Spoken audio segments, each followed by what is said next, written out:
Hi, I'm Moshe Koppel. I'm a mathematician, the head of 2 think tanks here in Israel. And this is 18 Questions, 40 Israeli Thinkers from 1840. We'll begin where we always do. As an Israeli and as a Jew, how are you feeling at this moment in Israeli history? That's a hard question. It's hard for me to distinguish between the personal and the national. So my son's in Lebanon. My sons-in-law are in and out of combat. I was at an Azkara today for the son of a good friend. I've been to funerals and shivas. So I guess in a personal sense, it's a trying time. But in a national sense, in other words, if the question is, do I feel good about where Israel is now? The answer is, yeah, I feel great. If I think back to where we were, say, a year ago or before the war, we assumed that tens of thousands of rockets would come landing in Israel from Lebanon. We didn't know how well the war in Gaza would go. We didn't know what Iran would do and if our defenses were good enough to prevent total catastrophe. It turns out this war went very well. I mean, astonishingly well. We've destroyed Hamas. We've degraded Hezbollah. We defended ourselves well against Iran and, in fact, probably took out a significant part of their air defense, which makes them vulnerable. So the war's been great in that respect. Of course, people are killed. So it's not like I'm joyous, but I would say that I'm more confident and more optimistic than I was a year ago. What do you think has been Israel's greatest success and greatest mistake in the current war against Hamas? All right, I'm going to answer a question that's similar to yours, if it's okay. It's greatest success and its greatest failure rather than its greatest mistake. Mm-hmm. Okay. The greatest success is that I just said, well, I think we have pretty much destroyed our enemies. That's a huge success, and it was not something that I would have taken for granted. And that's really, what I should put the emphasis on. In terms of our greatest failures, I would point to two things. I mean, one is we failed to rescue the hostages, and I'm choosing my words carefully there. I said rescue the hostages. I don't think that there was a way to release the hostages through negotiation. So that's not a failure. I don't think that was a possibility that we failed at. But there was a real possibility that we could rescue them, and we failed to do that. So that's one failure. The other is, we took Jabalia, for example, and then we took it again, and then we took it a third time, and now we're taking it a fourth time. So the fact that we've had to fight the same battle over and over again is definitely a failure. We should have taken it and kept it so that we didn't have to fight for it again. It kind of reminds me of, Mark Twain, who said, it's easy to quit smoking. I've done it 20 times. It's easy to take Jabalia. We've done it 4 times and at high cost. So that's a failure too. But I think the emphasis should be on the fact that we won the war in Gaza. We won the war against Hezbollah. We took out the Houthis, at least to some extent. We destroyed their economic base, and we have certainly made Iran more vulnerable. So that's what I'd emphasize. So on the note of having defeated Hamas or of winning the war, at what point would you say that in your view the war was won? And if the war is won, then why is the war continuing in Gaza? Okay, so maybe the idea of winning a war isn't a 0-1 thing. It's the more you've weakened them, the greater is your victory. Yes.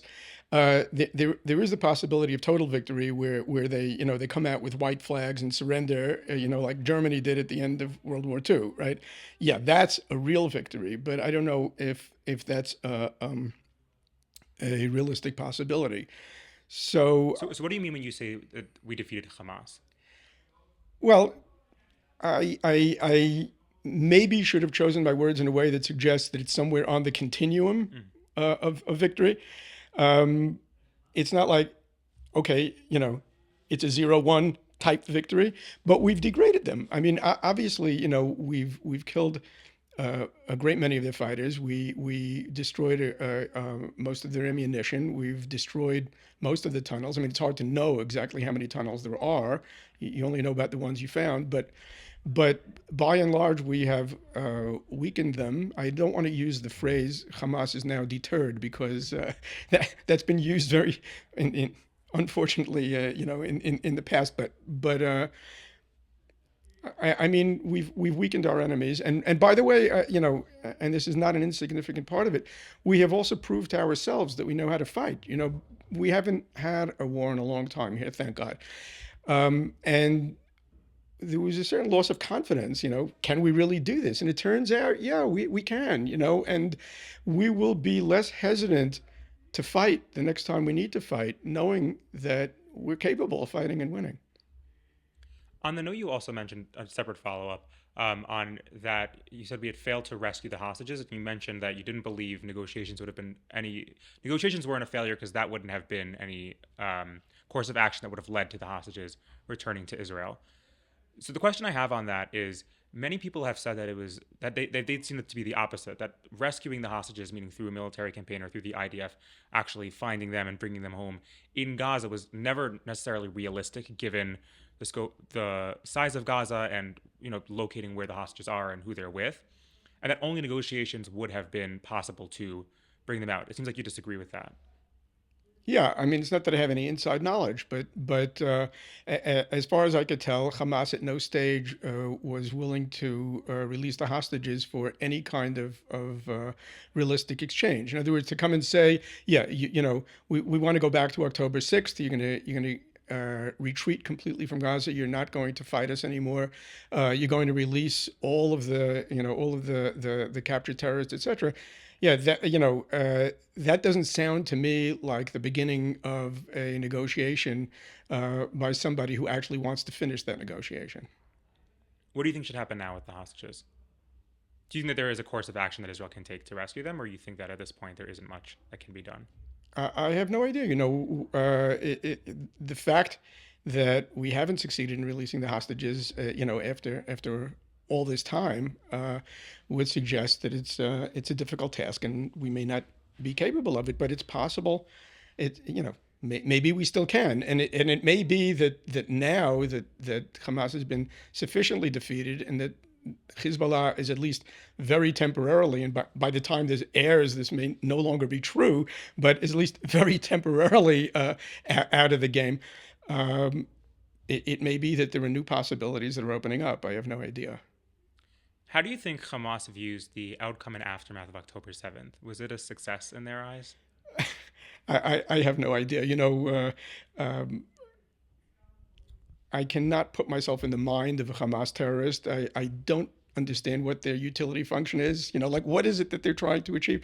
If all of them die, but they killed a lot of Israelis, I mean, do they regard that as a success? I don't know. The last thing I want to do is what many people do, and that is assume that human nature being universal, I should just project my own preferences on Hamas.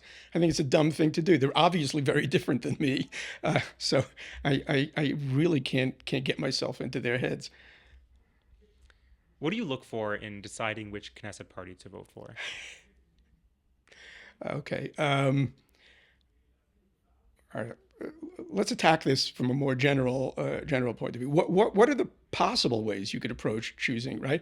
So, also clarify, I'm not asking who you're voting for. Yeah, no, and I wasn't going to answer it. Okay, fine. No, some people get a little scared when the Knesset comes up. No. I would answer you too, but that's not your question. Oh, I may follow up with that. Look, there are three ways that you can decide who to vote for, right? I mean, one is to vote sincerely, which is you just say, well, which party's views are most similar to my own views, or whose policies are the ones that I would like to see enacted. The other one is you can Another one is you could vote strategically, which is to say, well, there may be parties that don't exactly agree with me as much as some other parties, but for various strategic reasons, I'd prefer to vote for them because I think I get more bang for my buck if they're on the verge of the threshold and I can push them across the threshold. So I'm getting 4 seats instead of 1, or because I think that the kind of coalition they'd be able to make is a coalition that would be better, closer to my preferences, et cetera. So that's strategic voting. And then there's a third one, which is what I would call performative voting, which is to say that you're not really interested in policy at all, and you don't even take any interest in the policies that the parties are pushing, but rather you vote for somebody, that gives you a warm, fuzzy feeling, for voting for them, or that, just makes you feel cool, right? So you can vote for the Pirates or for the Marijuana Party or for the, Breslov Party or for, whatever party makes you feel good about yourself. So I would say that in general, and by the way, that's a completely rational thing to do because the chances of your vote actually mattering is just about 0. So you might as well vote in a performative way and feel good. But that's the utility you get, is you feel good, right? Whereas if you vote sincerely and you make no difference, you actually get no utility. But nevertheless, I vote based on a combination of my sincere views together with some strategic thinking. And so what are some of the things that you're considering when you're trying to evaluate which party aligns with your views? What are the political issues that are important to me? Yeah.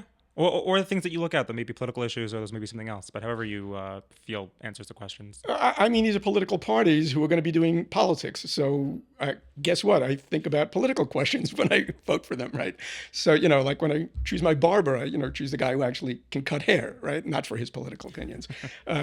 He may not be aware of that, but I mean, my considerations basically are I'm generally hawkish in my, views about security. I'm generally, tend towards free markets when my opinions about politics. I have nuanced opinions about the relationship between religion and state. So those are the things that I look at. And it's usually pretty easy. You look at the parties and it's not that difficult to figure out, who are the ones that are close to your political views. Which is more important for Israel, Judaism or democracy? Oh, stop! You didn't really ask me that. I'm asking. Okay. You saw me smiling as I asked. Yeah, I know, right? Yeah, you probably got flack for that question 1,000 times already. Yeah, you're the 21st. Yeah. Okay. Yeah. So let me be also the 21st to explain why I don't like the question. The question seems to assume that these are two conflicting things. There's either Judaism or democracy, and which one is the one that you prefer or something. I mean, in fact, these are two things. Or there may be times where the two do conflict. They don't always have to conflict, but there may be points where the Jewish and democratic element do conflict, and which one should be preserved. In any event, it's not like they lie on the same axis, and you need to decide whether you want to be pulling in that direction or pulling in the other direction, right? That's not the way it works. They're not exactly orthogonal. I mean, the question of democracy is, the methodology. Like, okay, we have lots of people here who have lots of different opinions. How are we going to go about resolving this, right? So it's a procedural question, right? And the procedure is, well, we're going to have elections, we're going to vote, okay? The question of the state being Jewish is not a procedural question, right? It's a substantive question. Not only are these two things on the same, not on the same axis, but But just to interject very briefly, understanding the democratic nature as procedural does, I think, not totally acknowledge that there is a substantive element to what a democratic, liberal democracy or otherwise does mean in a state, no? Yeah, and even so, doesn't that then put it on a substantive plane next to the? I understand that. We can try to shoehorn these two things onto the same axis by understanding democracy as being liberalism as opposed to democracy. Fair enough. Well, however you want to understand that. I also don't understand exactly. Clarification. I get that. I understand. The question of what it means for the state to be Jewish in a substantive way is also one that's not very well formed, right? I mean, I don't exactly know what that means. So why don't I instead answer the question implicitly by telling you what kind of state I would like Israel to be? Okay, um, with regard specifically to the question of liberalism and Judaism and so forth. But you don't have to define democratic as liberalism. I was just trying to interject with a little bit of a clarification that I don't think the democratic has to be merely procedural. But if you want to understand it as the substantively liberal, then I will allow you to do so. Well, I I'll, appreciate I'll your grant permission. I appreciate your open-mindedness on that point. No, some people think that Israel was supposed to replace the Jewish religion with Jewish nationalism, right? From now on, we don't have to bother with all that old-fashioned religious stuff. We're just gonna have a country, and just the mere fact that this is a Jewish country in some undefined sense, well, that's actually good enough, right? Other people, have think that Israel, should be a theocracy. I don't know anybody like that, but I'm told there are such people. Um, but the way I think of it is different altogether. I think that the main advantage of having a Jewish nation state is that it creates a framework in which Jews feel comfortable, confident, and free, right? So that if you're living in Gullus, and other people really are the ones who create the dominant culture, and you feel either, if like in Eastern Europe, or like you feel oppressed, right? Or if in Western democracies you kind of uh, feel just that you're not the one who's determining the culture. You're just just a you're a counterculture, right? You're not the dominant culture, or you live in fear of assimilation, so that you need to build very high walls, right? Israel is supposed to get us past that, right? Israel is a place where the Jews can, you can take your shoes off, right? You know, put them up on the cushion, right? Lean back, because this is your country. You're a balabayit here, right? That's what Israel does for us. Now, so by giving us that, it's more than freedom, right? It's more than freedom. It's autonomy. It's confidence. It's right self-confidence. That allows us as Jews to think about, okay, well, where's Judaism going, right? We're in a different situation. Where's it going to go? How do we take, this civilization that we've been carrying with us for thousands of years, that has appeared in various forms, most prominently in halacha, right, and in its various versions. How do we take that and adapt it to our current situation, right? And some people think, well, forget about all that. And some people think, like, no, it's just like Poland, right? We're just going to carry on as if nothing happened. And other people are, trying to adapt it in various ways, and most of which are going to fail, right? I think that that's the greatness of Israel. The fact that it gives us exactly the freedom to develop our Judaism. And so because I see it that way, not only democracy, but actual freedom, liberalism is the greatest friend of Judaism that there could possibly be. I see these two things not as being in conflict at all, but as supporting one another. So I'd be remiss not to bring up that in the conversation about the Jewish and democratic question, judicial reform was something that a lot of people understood to be, and our listeners have heard of it in other episodes, and we'll maybe get a little bit of a review in the introduction. But judicial reform was seen as something that was relevant to that conversation. Obviously, yourself and Kohelet were very involved with judicial reform, kind of moving forward in Israeli society in different ways. I'm curious how you understand that. Okay, so I don't want to relitigate judicial reform, which took over my life for a year, but I pushed for judicial reform precisely because I am a liberal. This didn't come from my desire to see Israel turn into a theocracy, which is something which I am not in favor of. I did it precisely because I'm a liberal. In fact, I'm very strongly liberal. The United States, in the United States, they use the word liberal differently than they use it in Europe. It has come to mean progressive. I mean liberal in the as a classical liberal in favor of individual liberty. And in Israel, there are still certain pockets of unelected power that, including the judiciary and the whole judicial bureaucracy and so forth, that I thought were a threat to our liberty. And for that reason, I wanted to make the system in Israel, the system of checks and balances, to be more similar to Western democracies. There is no Western democracy in which the Attorney General's rulings on things, or forget rulings, the Attorney General's opinions on things are binding on an elected government. That actually, nothing could undermine democracy more than giving a bureaucrat the power to boss the elected government around.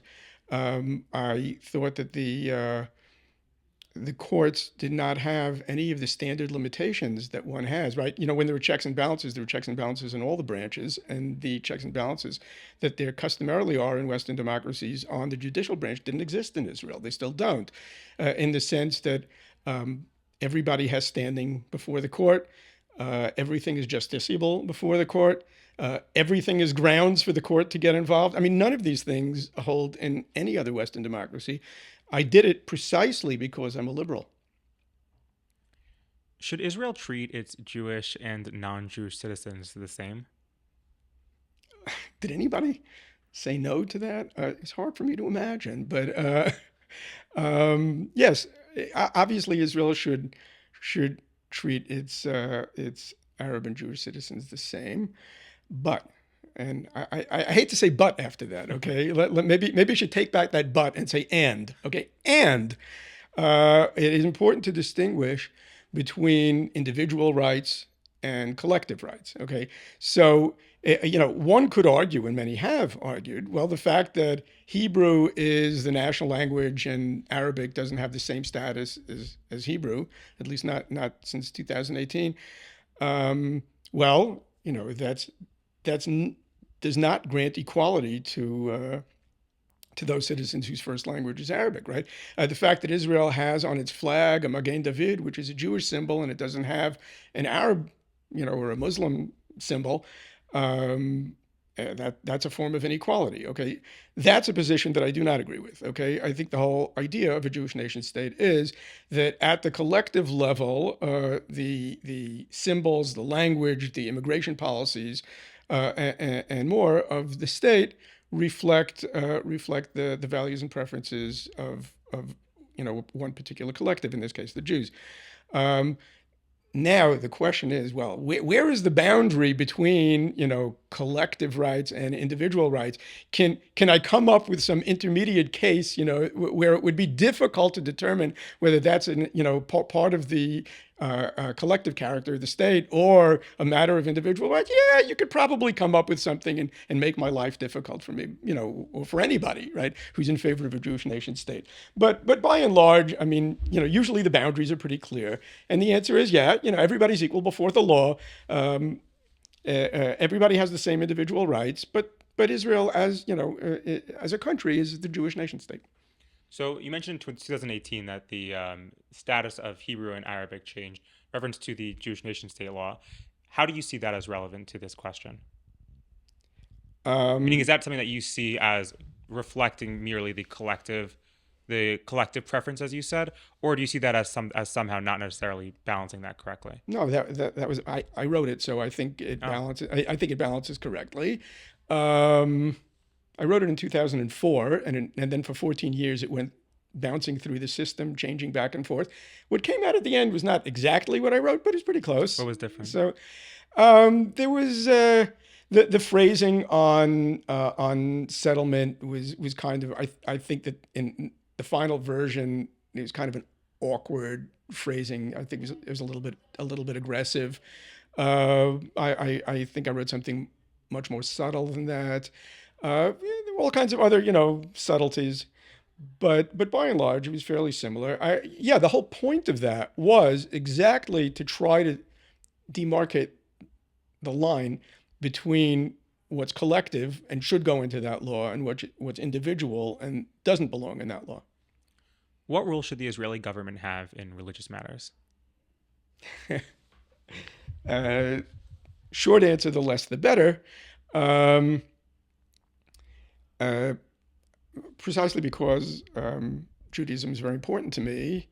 The last people I want mucking around with it are Israeli politicians, Israeli judges, right? Then you get Israeli politicians trying to define Jewish things. You get Israeli judges, telling you how you can and can't implement certain rules about Judaism. You literally have the court coming in and telling, kashrus organizations, and in this case the Rabbanut, no, you do have to give a hechsher to that restaurant, despite the fact that you don't want to, because we think that the reason that you don't want to give that hechsher isn't a good reason, right? That is not where I want to be, right? I don't want, for the most part, secular judges or secular politicians, and honestly, religious judges and religious politicians, defining religion for me. So that is the reason why I don't want the government involved in this kind of thing. But since it really is a nuanced issue, I should give you a slightly more nuanced answer and say this. In the United States, you can come and say, we think that you should not be able to serve whale blubber in a restaurant for reasons of ecology or save the whales or whatever, right? But you can't come and say, you can't serve whale blubber in a restaurant because, Christians don't eat whale, right? Or Jews don't eat whale, or Muslims don't eat whale, right? That you can't, right? That's a violation of religion and state.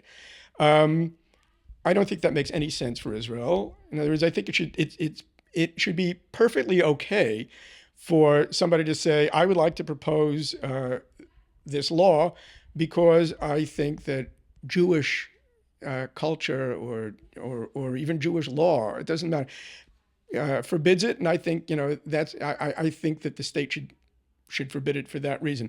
I don't think it's a good idea to do that. Okay, I would do that very infrequently and very sparingly and with great caution for the reasons that I said before, and also not to irritate people and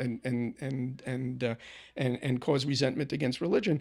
But nevertheless, I think that on principle, if somebody, if the Greens can come and demand that the government do something because of green ideology, I don't think it makes any sense to say, well, religious Jews can't come and say the government ought to do something because of Jewish religious ideology. Is that difficult to draw that line, given that there are certain issues that necessarily will overlap, maybe in terms of determining who is and who is not a Jew, in terms of marriage and conversion and so on?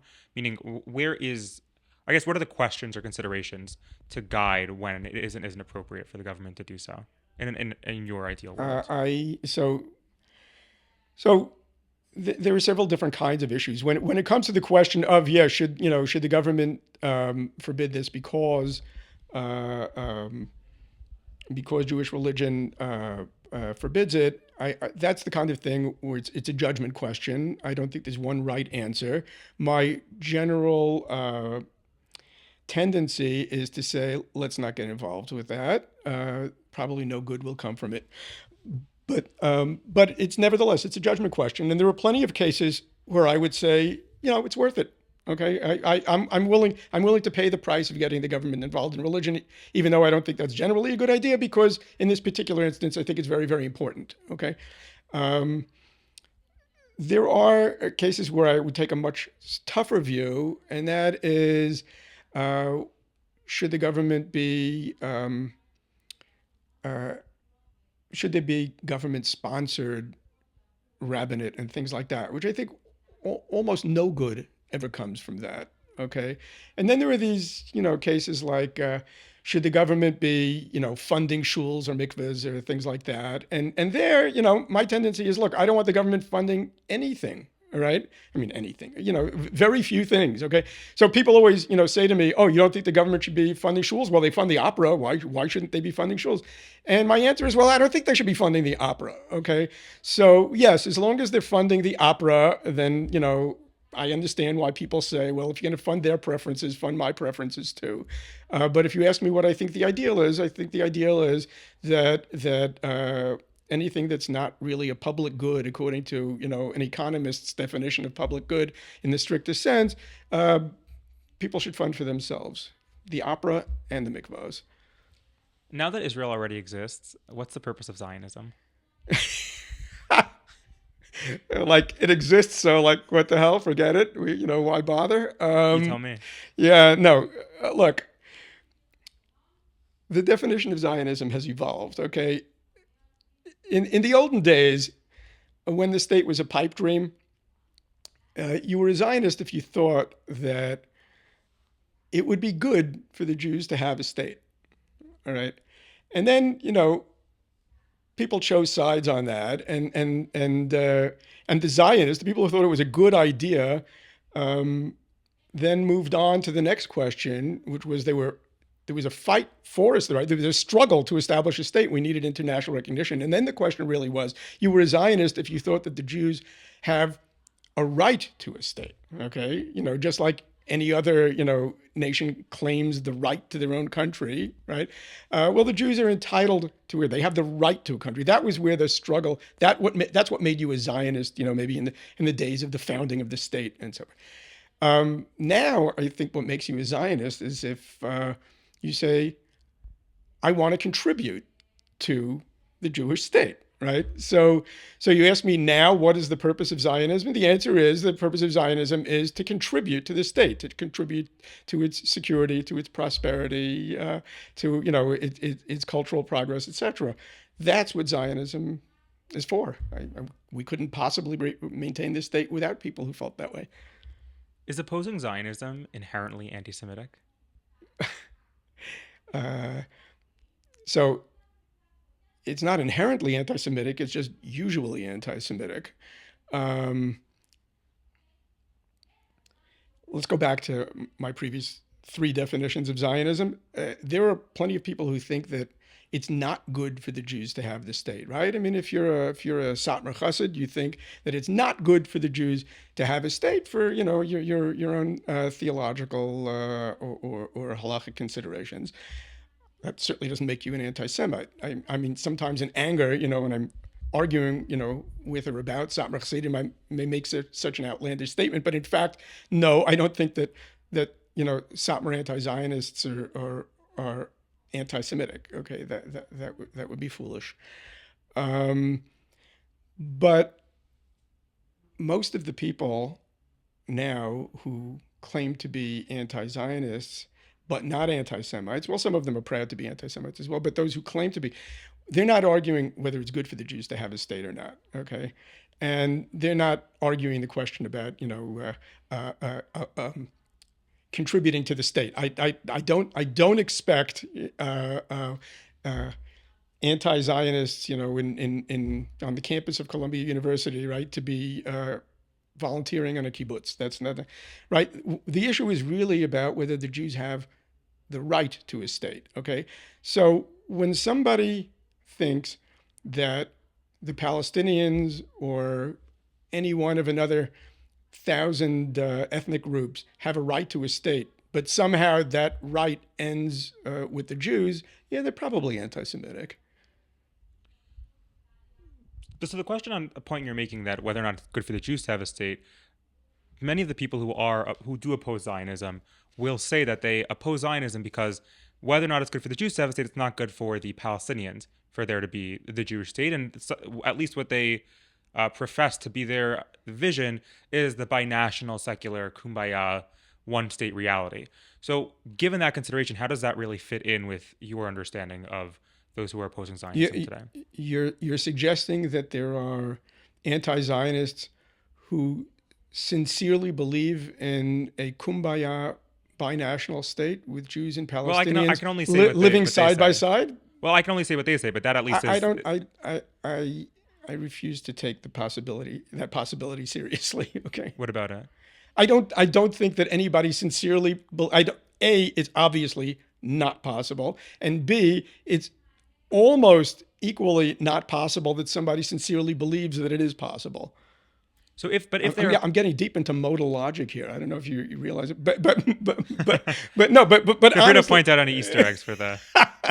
No. Seriously, that's just not a possibility we're taking seriously. But for those who are opposing Zionism, citing that whether or not it's good for the Jews, it's not good for the Palestinians historically and actively, in their view, does that change your understanding of their opposition to Zionism? No, not in the slightest. Okay, every single country on earth has a minority. I mean, okay, maybe Japan and Iceland don't, but almost every country on earth has a minority. That minority could probably benefit by having their own country or by having the country that they live in cease to exist so that they could take it over, right?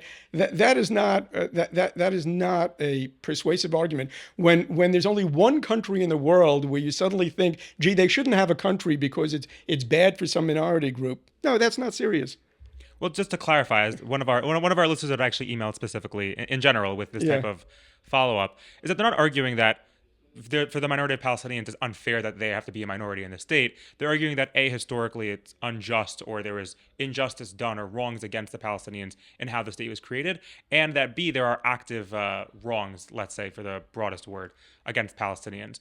In that type of framing, which is a little different than how you were understanding it, does that change your understanding of that? Okay, so let me just say that I'm making an assumption here that I'm guessing your interlocutor do not share with me. Okay, and that is that the Palestinians or the Arabs who live in Israel could live here as equal citizens with full rights and with great prosperity, as many in fact do, if only they didn't think it was really, really important to kill us all. Okay, so if you accept the premise that any Arab in Israel who's willing to live in peace with in a Jewish nation state, right, can do so and will prosper here, as in fact millions do, right? Then the onus, as far as I'm concerned, is on those who want us dead. Okay, it's not on us for having the audacity to have a state. Is the IDF the world's most moral army? I see that you laugh every time you ask me Well, a I laugh because question. we're making eye contact and there's an understanding in their questions. But And every time you ask a question that you know is flawed, or begs for a certain answer. But look, technically speaking, I have never been to Tuvalu, and I have no idea what their army does. Okay, as far as I can tell, the Swiss army has done nothing but prance around with these cool little tools that have a corkscrew and and a little knife in it. So yeah, they're really super moral. They never killed anybody, right?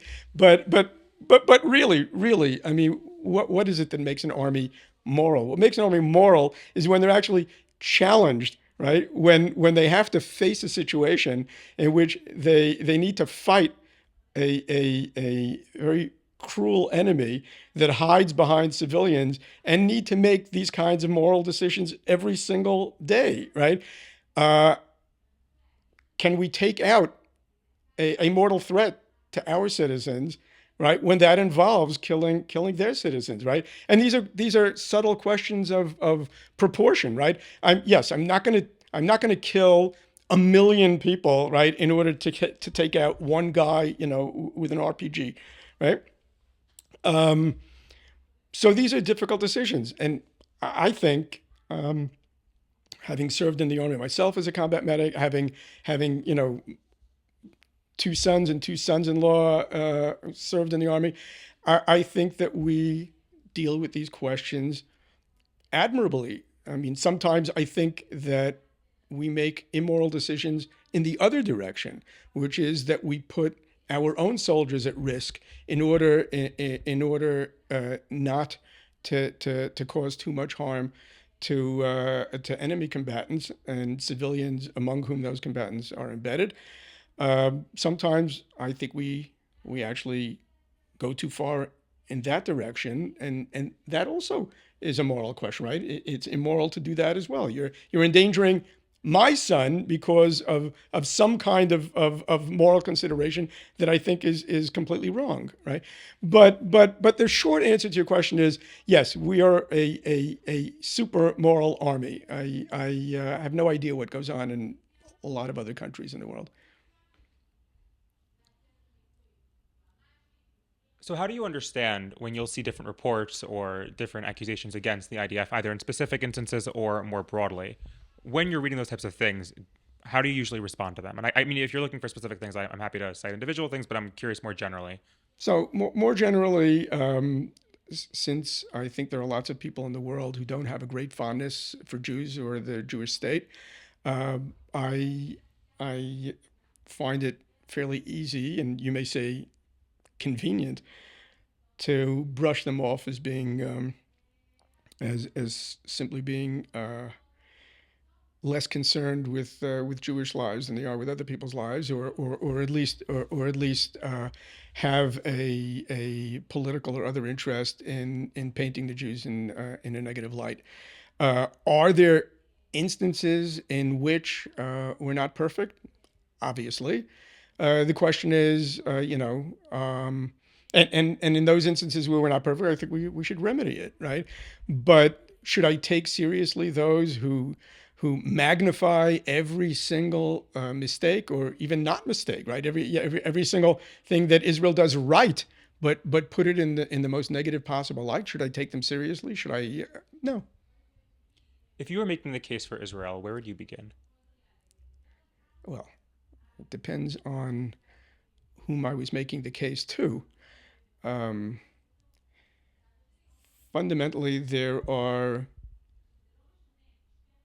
three different ways you could attack it, depending on who your audience is. I mean, one, you could make the biblical case, right? You could say, well, God promised, Israel to the Jews, et cetera, et cetera. That's not convincing to most people, but there are many people for whom it is convincing. And I'm not speaking about Jews. In fact, I'm speaking more about evangelical Christians than about Jews who find that argument convincing. And that is an important argument to make for people who are open to that kind of argument.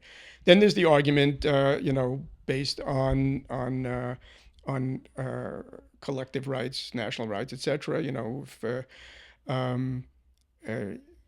the Jews are, I'd make the argument that the Jews are entitled to a state, just like many other groups. That I think that's a pretty obvious one. I'm not going to remake the case for you right now. And then finally, the case that I would make for Jews living in the United States, probably most of the people who are listening to this, is Israel is where the cutting edge of Jewish history is happening. I mean, if you want to be at that cutting edge of Jewish history, you ought to be here. I mean, we're really doing important things. The future of the Jewish people is being determined right now in Gaza and in Lebanon and all over the state of Israel. The cultural future, the political future, the economic future. Don't you want to be part of that? I mean, do you really want to be just bopping around the five towns, living a fairly decent life as a minority culture in the United States, which I admit is a malchus shel chesed, right? It really is, for the most part, one of the greatest places that the Jews have ever lived. But nevertheless, don't you want to be part of this unbelievable experiment that's going on in Israel now? I mean, I'm saying that not in response to your question, what would I say? I'm actually saying it, okay, because I really can't understand why. Breaking the fourth wall. Yeah, exactly. So why would a Jew not want to be here? It's like, I mean, I really feel like I'm living history now. And since this war started, I feel like it's almost of biblical proportions, like I feel like, yes, 1,000 years from now, people are going to be talking about events that took place now. You think back, there was, Churban Abayas, or, right? Churban Abayas. You say, wow, what was it like to live then? Did people understand that they were actually living at a time that 2,000 years later, we would still be fasting on Tisha B'Av and remembering that event, and that everything that happened since then is colored by that event? I kind of feel that way about what's going on now, and it's just mysterious to me that somebody would pass that up for, I don't know what. It's a good segue that you'll be hosting our new podcast, 18 Questions, 40 Jews from the Five Towns. Can questioning the actions of Israel's government and army, even in the context of this war, be considered a valid form of love and patriotism? You know about Israelis questioning, that's the national Well, sport. questioning more generally, if you want to specify for Israelis, you're welcome to, but the question didn't Yeah, specify. all right. So let me answer the question about Israelis. I mean, if you're talking about people who don't live in Israel and are just doing it, say al manas lakanter, like they just, then I already answered that question. Okay, but let's talk about Israelis, right? Who complain about the government, who complain about the heads of the army, who complain about judges, right? I mean, what else are we supposed to do if we can sit around, complaining about the government and the army and like what would we do all day?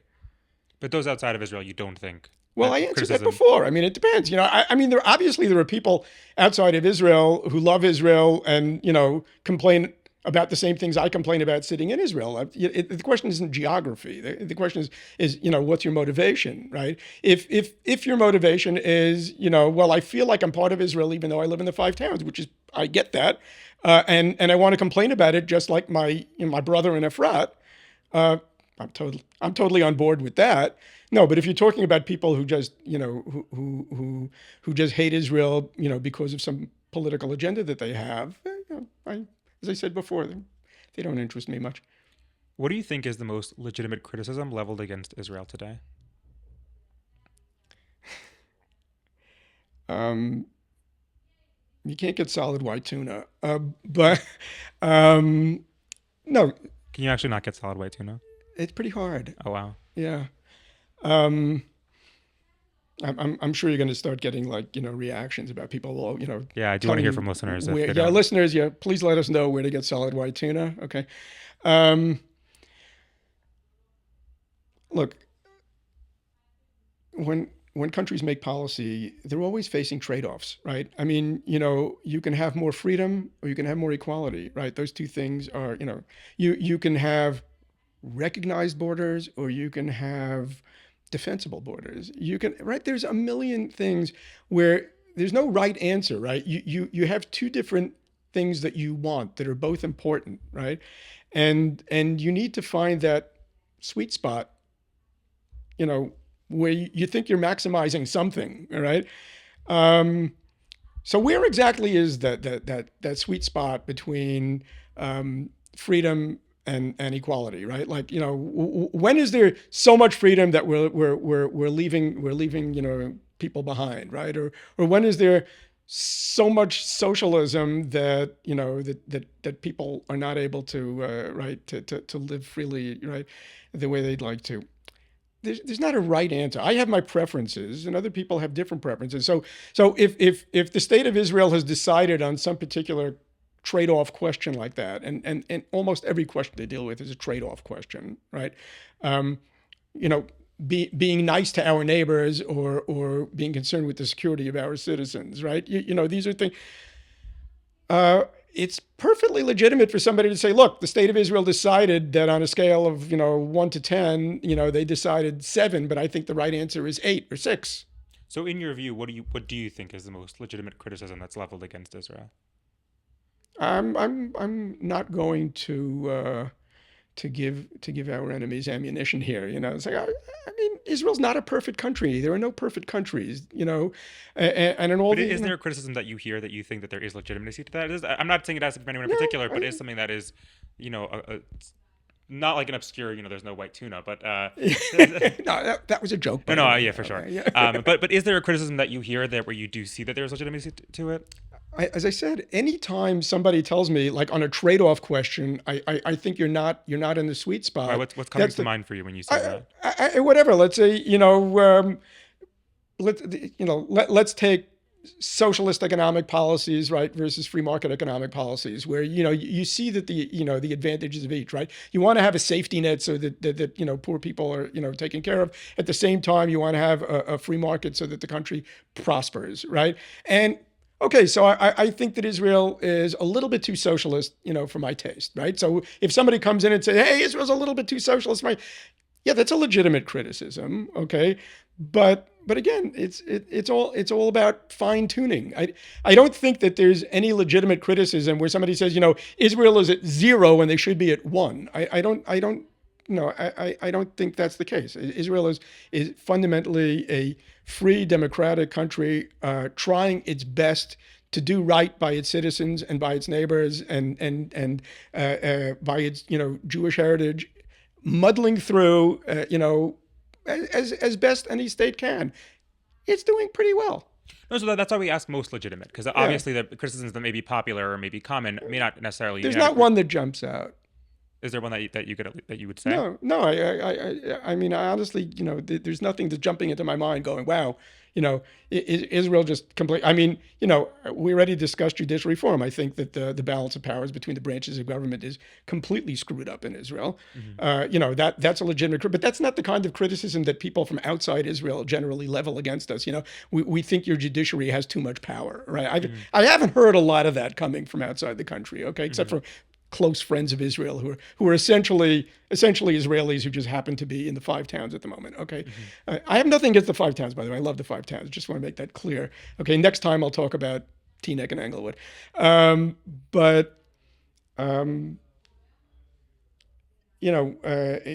have I heard people outside Israel leveling criticism against it when I went, gee, they really have a point there. I think we really need to, Well, it may have been a point that reconsider. it may have been a point that you yourself agree with. Well, as I said, I complain about Israel just like every other, Israeli citizen.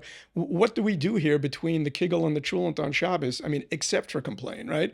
But I don't think there's one particular criticism of the type that one hears from outsiders that makes me stop and say, yeah, we ought to reconsider and do this differently. Do you think peace between Israelis and Palestinians will happen within your lifetime? I think that praying for that is a skula for arichas yamim. Meaning Meaning for our non-Hebrew speaking, I think that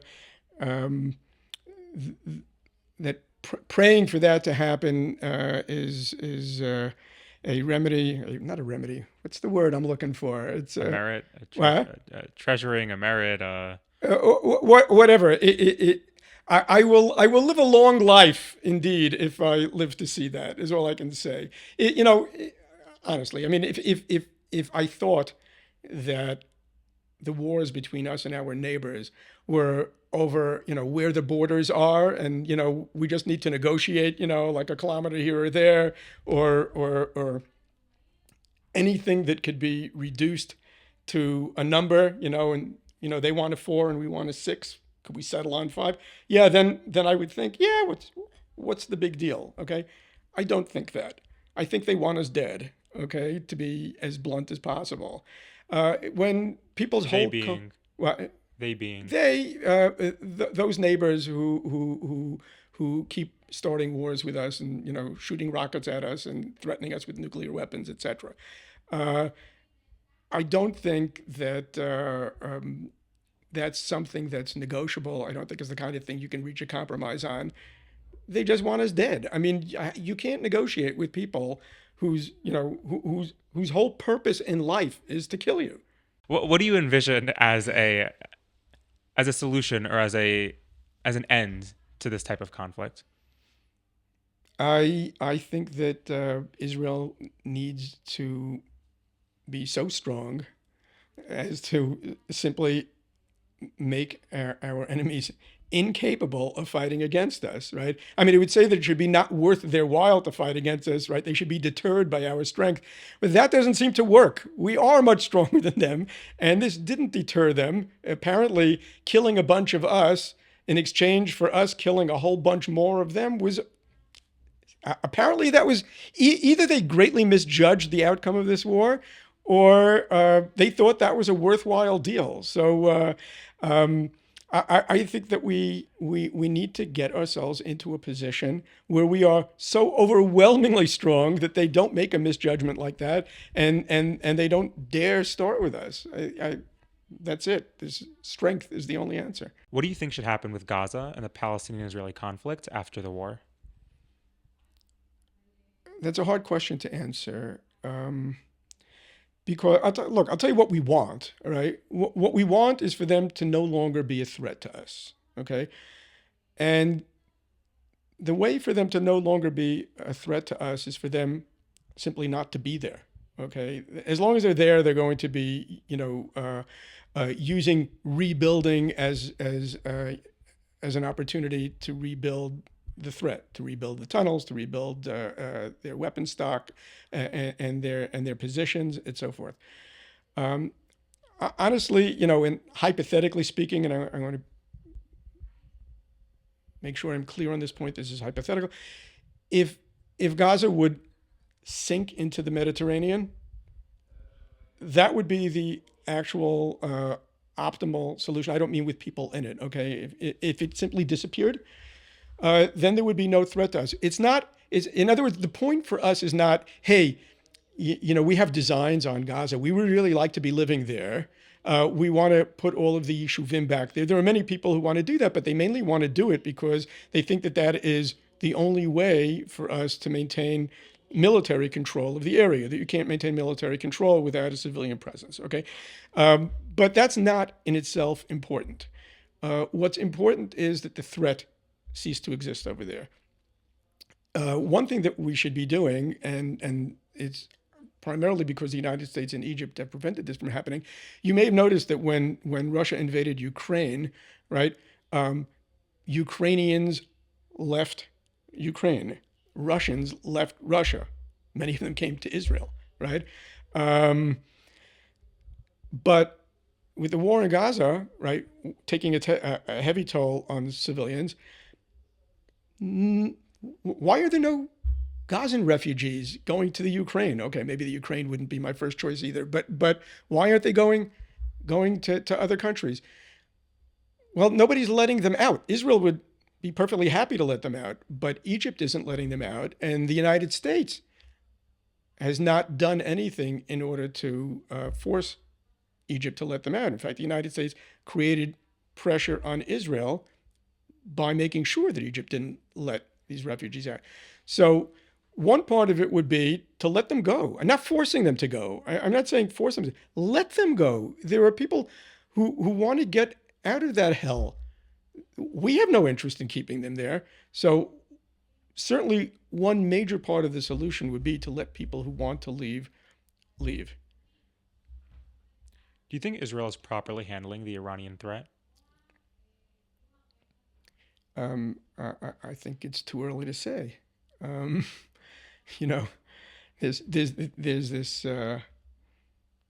this legend, right? That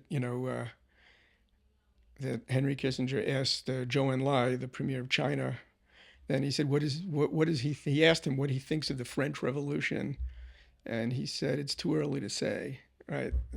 So that it's actually a legend because he wasn't talking about the French Revolution. He was talking about the French student rebellion that was just a few years before that. But it's a great story. Okay. The point is you need to take the long view. I mean, we clearly can't live with an Iran that has crossed the nuclear threshold. That threat would be too great. But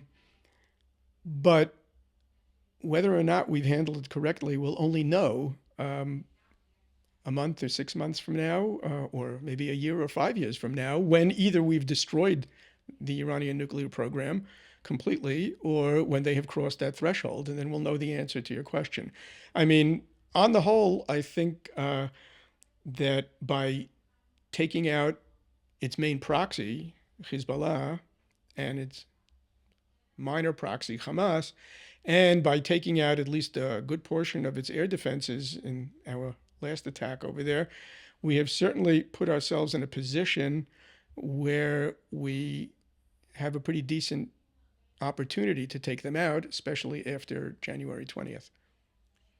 Where do you identify on Israel's political and religious spectrum? And do you have any friends on the quote unquote other side? So let me just say that in my life, I have lived among almost every type of Jew, right? You know, in my early life, I studied in Haredi institutions. I then was in all kinds of universities that were very, very far from that. I lived most of my adult life in Efrat and taught in Bar-Ilan, which would clearly put me in what they call the Dati Le'umi world.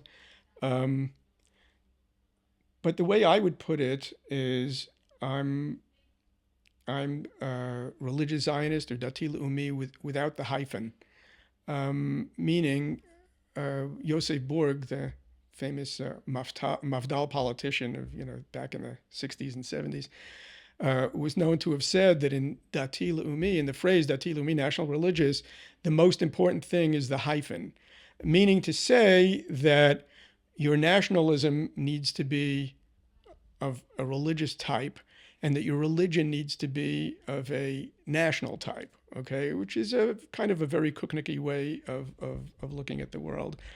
I'm a Zionist and I'm religious, but I generally don't think of myself as a religious Zionist, okay? I'm both of those things, but without the hyphen. And the answer to your other question, do I have friends on the other side? Yes, I have many friends on the other side, having as I said, lived among all of these different communities, and especially being involved in policy issues and things like that. I spend much more time speaking to people who disagree with me than people who agree with me. People who agree with me, we understand each other. We don't really need to talk it out that much. But people who don't agree with me, I need to spend a lot of time talking to them, seeing if we can find compromises. And for our final question, final of the 18, a lot of follow-ups. I hope you weren't trying to keep track. I'm sure as a mathematician. I've not been counting. Okay, you can't count cards, you can't count questions. It's the golden rule. Do you have more hope or fear for Israel and the Jewish people? So, short answer is hope. I'm very optimistic, and I'll happily explain to you why. But there is definitely an element of fear, which is more short term. The hope is more long term, and the fear is more short term. The reason that I'm hopeful, first of all, because of our great military successes this year, but more than the military successes themselves, is that like everybody else, before this war happened, I kind of thought of the way things work is like, Yeridat Hadorot, like the generations just keep getting worse, right? I look down at these kids going, I don't know. They don't seem too serious. They've got their faces in their phones all day. Not serious. Turns out I was thankfully completely wrong about that. This young generation of people in their 20s and 30s now, basically my kids' age, they're the greatest generation I've ever seen. They're amazing. They know what they're about. They know what's important and what's not important. They don't fight about things that aren't important. You asked me, do I have friends who are on the other side of this whole political religious thing? So the answer is yes, but I'm very aware that they're on the other side. When I look at my kids' generation, they don't just have friends who aren't on the same side as them religiously and politically.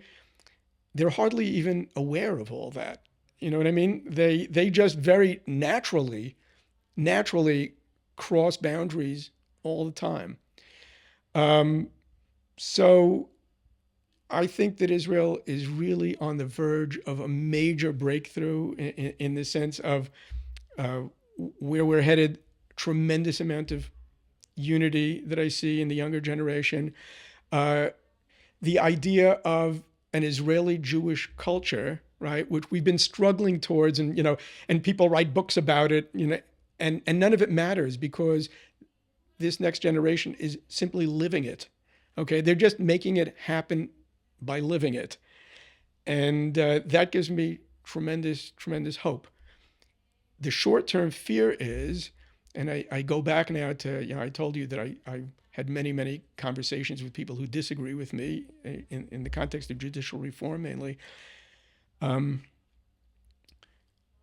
We are now on the verge of a major, major transition, right? It's the old guard, the old elite, the people who, dominate the institutions of the country, the army and the media and the universities and the police and the courts and the whole judicial bureaucracy.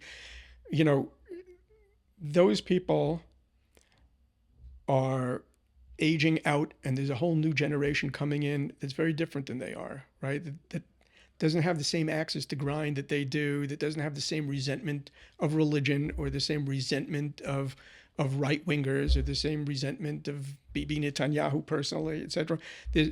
And my fear is that I know from conversations that I had, some of them extremely unpleasant, right? I should tell you that many of the conversations I had were very productive, and I spent many hours with people who wanted to find common ground, and we succeeded in finding common ground. But I also, especially with older people, found that many of them were very, very angry and fearful that they were being replaced, which they are, by people who aren't like them, which is true. And they were willing to inflict tremendous, tremendous pain on Israeli society by, encouraging insubordination in the army and things like that, just to get their way. In other words, these are not people, many of them, who are willing to give up power easily, right? Even if the way they're replaced is, completely democratic and above board and according to the rules, etc. They may exact a price from Israeli society in order to try, to prevent their being replaced. This causes me tremendous fear. But because I know that in the end, the younger generation is not there, and this is going to happen eventually anyway, for the most part, I'm extremely optimistic about where we're headed. As I said, culturally, economically, militarily, in all those ways, I'm extremely, extremely hopeful, with a tinge of fear that, that before we get Mashiach, we're going to get Chevlei Mashiach, right? All right. Well, thank you so much for answering our 18 questions. How was this for you? This was wonderful. Thank you. All right. Thank you so much.